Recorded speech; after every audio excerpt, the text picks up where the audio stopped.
자, 당뇨병 책 제목이죠. 당뇨병 약 없이 영양요법으로 끝낼 수 있다. 사실 이 부분은 보셔서 아시겠지만 이 책에서는 많은 것들을 얘기를 해주지만 실제로 당뇨병의 그 아연의 역할, 또 아연의 중요성들을 좀 강조를 많이 한 책이에요. 그래서 우리가 이 책 하나만 볼 건 아니고 다른 분들이 생각하는 당뇨에 대한 그런 것들도 같이 병행해서 보면 좋을 것 같습니다. 먼저 당뇨란 게 뭔지 알아야 되죠. 저 사투리 쓰는 거죠. 당뇨는 사투리가 없습니다. 당뇨는 우리가 많이 알기로 1형 당뇨와 2형 당뇨가 있다고 하는데 요즘에는 3형 당뇨도 이야기를 합니다. 나중에 말씀드릴게요. 일단 지식백과 네이버에서 물어봤더니 당뇨병에 대해서 이렇게 얘기를 해놨더라고요. 인슐린의 분비량이 부족하거나 정상적인 기능이 이루어지지 않는 등의 대사질환의 일종, 혈중 포도당 농도가 높은 것이 특징인 질환. 이 부분까지는 다 아시는 내용입니다. 네, 증상을 보니까 고혈당이라는 부분 얘기 나오고요.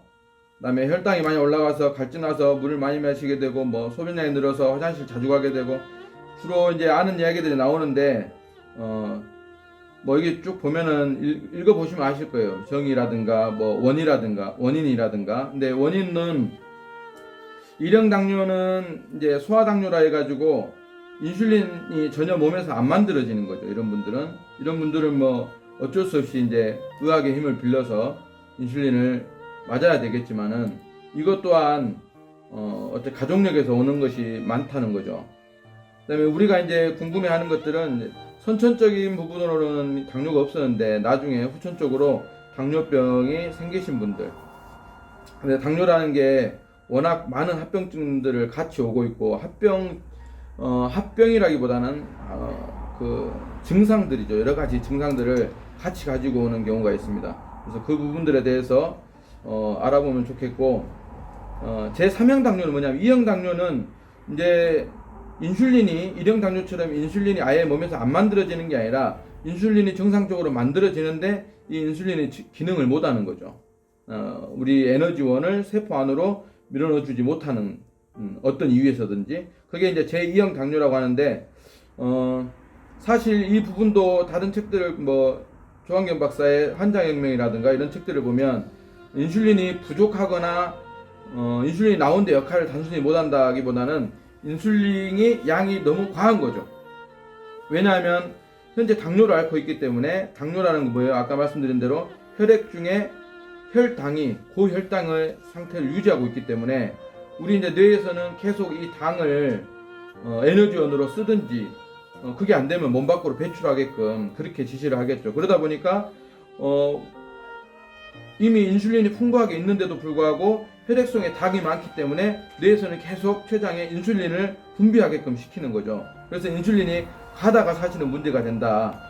그래서 요즘에 얘기하는 제3형 당뇨는 뭐냐면 인슐린도 정상적으로 분비가 되고 역할도 충분히 할 수 있는 인슐린인데 우리 이제 세포가 오염이 돼가지고 세포막 자체가 반투과성 인지질이어야 되는데 이게 너무 오염되어 있다 보면 투과성이 떨어지는 거죠.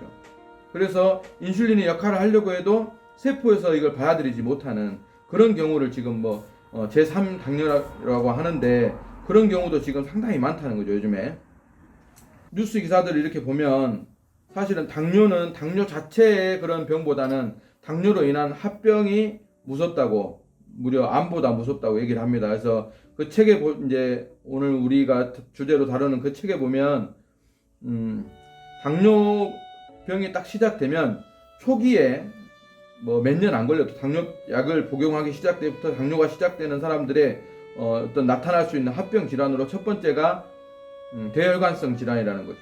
우리가 아는 이제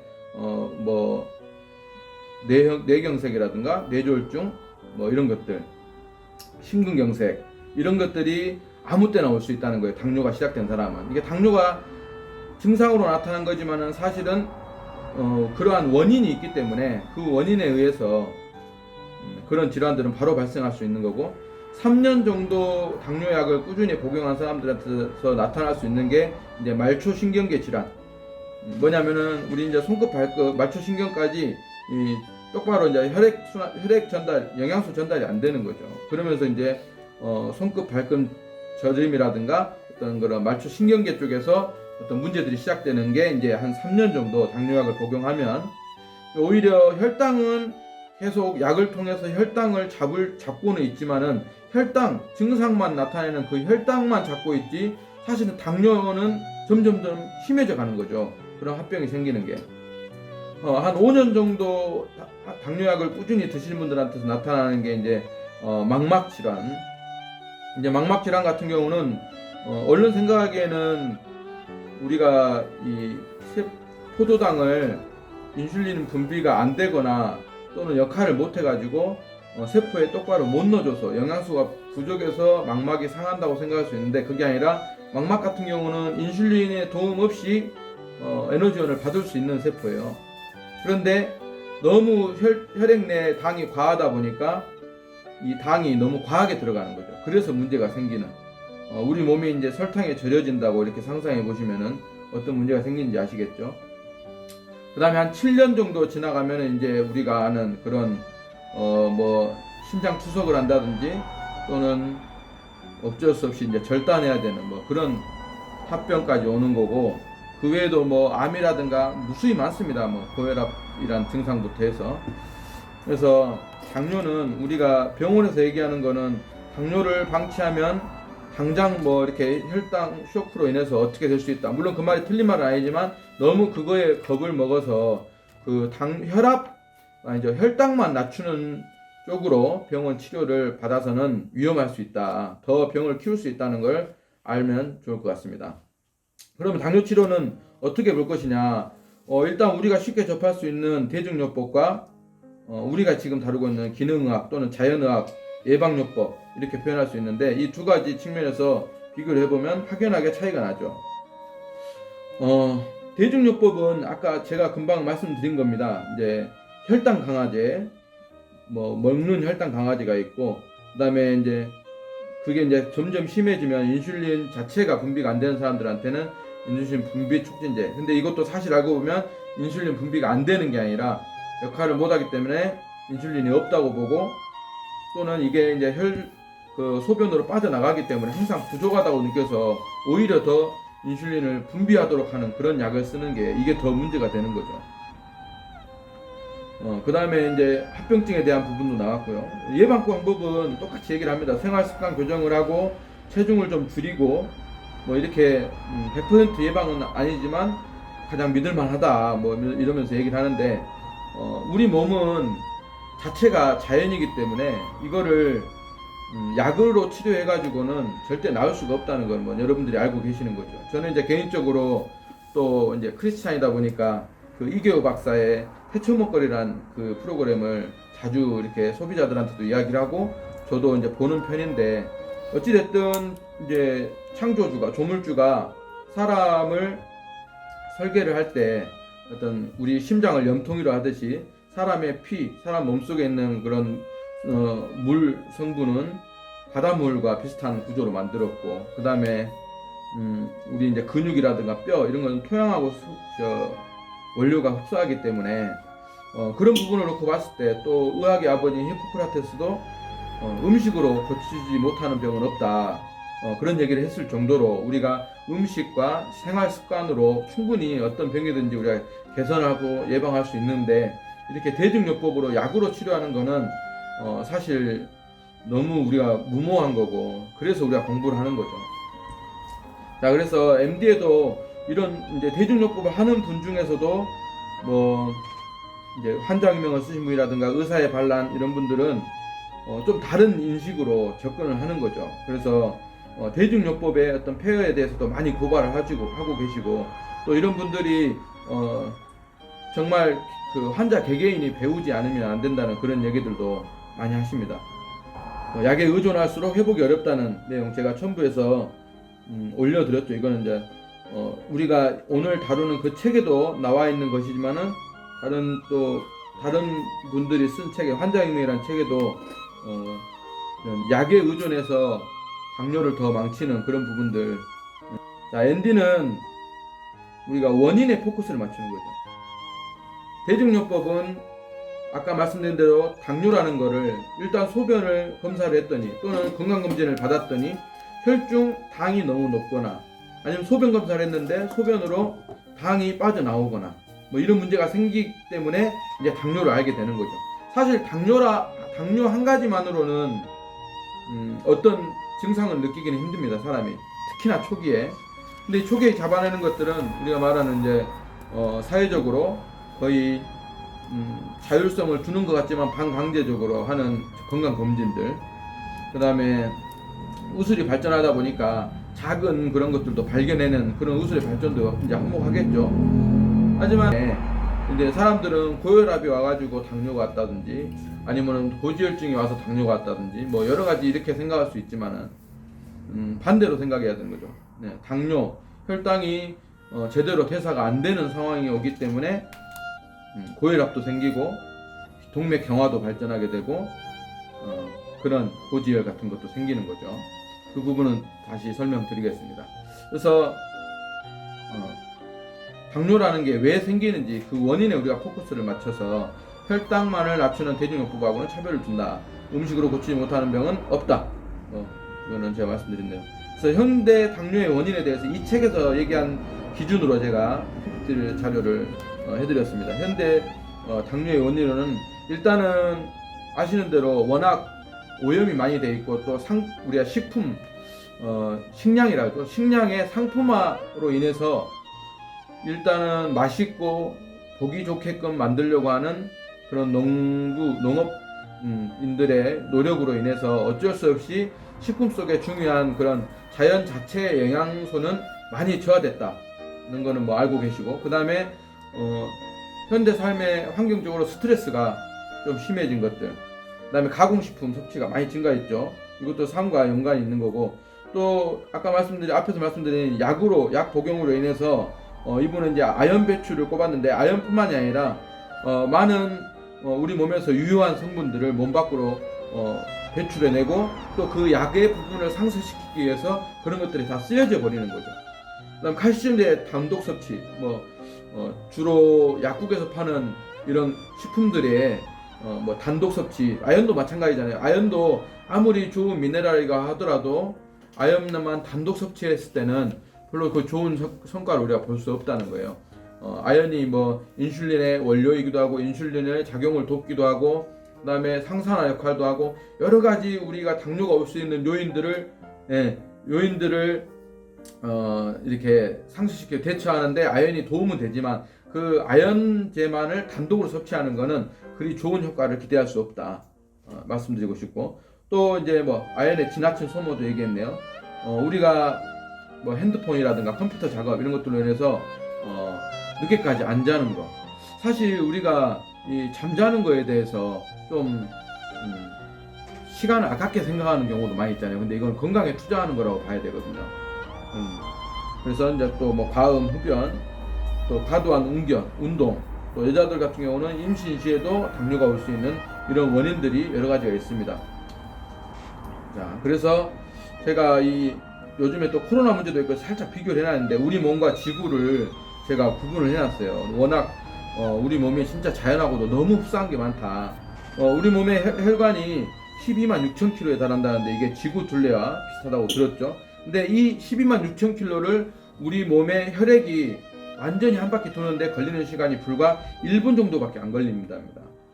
그러면 뭐 우리가 생각하는 혈액이 그냥 쫄쫄쫄쫄 흐르는 시냇물 정도의 속도가 아니라는 거죠. 엄청난 속도로 흘러야 되기 때문에 그래야 몸 곳곳에 영양소, 세포들의 영양소를 다 보낼 수 있는 거죠.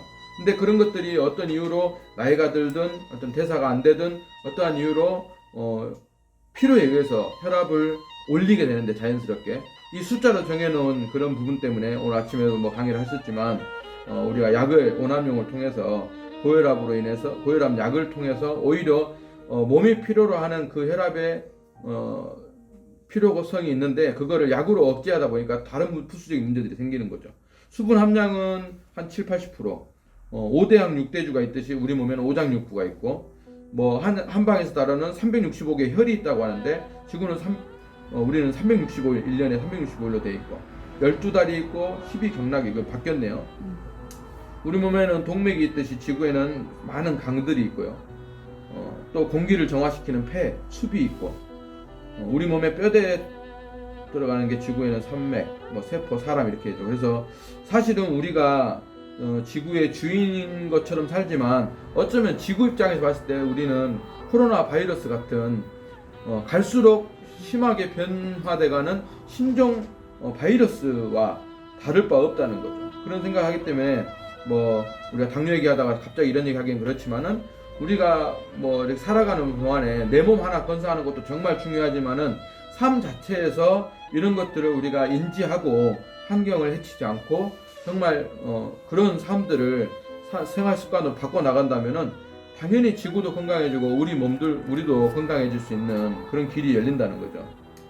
뉴트리션에서는 이 책에서도 아연을 강조하고 있지만은 마지막에 가서는 결국은 아연 하나로는 힘들다고 얘기를 하면서 여러 가지 비타민, 미네랄들, 뭐 칼륨이라든가 칼슘, 뭐 이런 것들을 같이 이야기를 하는 거죠. 근데 또 다른 책에서 언급된 내용들을 말씀드리면은 우리가 당뇨하면은 병원에 가면 대부분 또 당뇨병이 있는 분들이 당뇨병이 있다고 의심되어져서 병원에 가서 처방을 받는 분들이 보면은 대부분 조금 비만인 분들이 많죠. 그러다 보니까는 병원에서는 일단은 그런 열량의 과다한 섭취로 진단해 버리는 경우가 많아요. 그래서 혈당만 낮추는 쪽으로 하고 음식도 이제 혈당을 낮추는 쪽으로만 이렇게 권하게 되는데 그런 부분들이 다 전제될 수는 없다는 거예요. 아까 1형, 2형, 3형 여러 가지 원인에 의한 당뇨가 있는데 그래서 살이 찐 사람들은 내가 이제 살이 좀 쪘다. 주변에 살이 찐 소비자들이 있는데 당뇨가 좀 있다. 이런 분들은 먼저 병원에서 약을 드실 게 아니라 식이요법을 통해 가지고 또 식이요법과 운동을 통해 가지고 먼저 좀 살을 좀 빼셔야 돼. 체중을 빼시고 그리고 나서 이런 당뇨 증상의 그런 검사들을 통해 가지고 정상으로 돌아오는지 여부를 먼저 확인하셔야 돼요. 그래서 케어가 되면은 그분은 식이요법과 운동을 꾸준히 하시면은 굳이 약을 안 드셔도 당뇨가 케어가 될 수 있습니다. 근데 이렇게 당뇨약을 오래 드시면서 살이 빠졌는데도 불구하고 그 당뇨의 증상이라든가 이 병이 사라지지 않는 분들이 계시죠. 이런 분들은 궁극적으로는 그 혈액 속에 높은 혈당이 문제가 아니라 오히려 그 혈당을 해소하지 못하는, 대사해내지 못하는 우리 몸에 에서 원인을 찾아야 되는 거예요. 그런 것들에서 얘기하는 게 이제 비타민, 미네랄, 또 식물 자체에 있는 식물 영양소, 파이토케미칼. 이거는 단순히 당뇨에만 권하는 게 아니라 고혈당, 이 말은 무언가 이유로 그게 뭐 나중에 우리가 18장에서 얘기하는 코티솔 조절법에서 말씀이 되어지겠지만은 스트레스로 인하든 어떤 많은 이유에 의해서 우리 몸이 저장 상태로 돌아가 가지고 대사가 안 되고 당이 혈액에 쌓이게 되고 또는 지방이 혈액에 정체되고 이런 것들이 다 고혈당, 고지혈증을 만들어내는 거죠. 이런 것들이 대사가 안 돼서 생기는 게 당연하게 아까 말했던 공맥경화나 고혈압 다시 얘기가 되는 것들입니다. 그래서 비타민 미네랄의 중요성, 아연뿐만이 아니라 여러 가지 비타민 미네랄 식물 영양소가 중요하다는 말씀을 드리고 싶고요. 그 다음에 이제 뭐 아연, 인슐린, 혈당의 삼각관계 말씀드렸는데 이것도 마찬가지예요.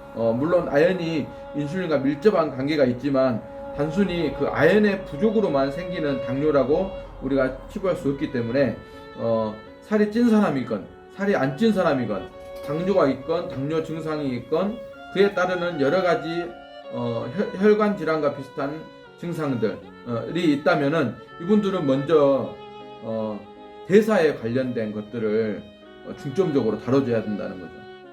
그래서 우리가 많이 디톡스도 권하고 뭐 그러는데 이제 디톡스는 또 그 당뇨뿐만 아니라 그 이상의 것까지 케어를 하는 부분이기 때문에 디톡스는 또 많은 도움이 되고 저도 그런 소비자분들의 효과를 아주 많이 보고 있어요. 디톡스는.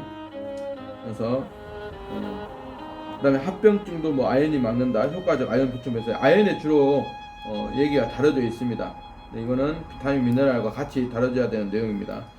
시간을 제가 안배하기 위해서 많은 자세한 내용을 안 다뤘지만은 그냥 또 다음 기회에 더 많은 얘기를 나눌 수 있을 거라 생각하고 오늘은 마지막으로 이 PPT 얘기만 하고 마치겠습니다.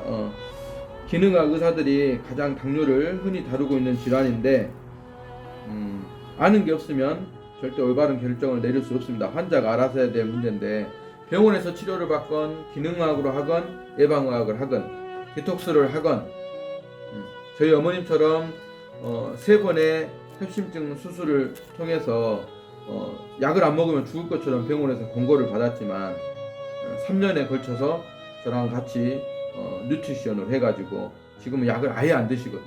그리고 그 이후로는 혈관 질환, 협심증 질환으로 병원에 가신 적도 없고요. 벌써 9년이 됐죠 이제. 그래서 그러한 선택의 몫은 내 자신이 해야 되는데 그냥 되어지는 게 아니죠. 공부를 해야 된다는 거죠. 그래서 아는 자만 선택할 자격이 있고 내 병에 대한 공부가 먼저 치료에 대한 시작이라는 말씀을 드리고 저는 오늘 이 시간 부족하지만 마치겠습니다. 감사합니다.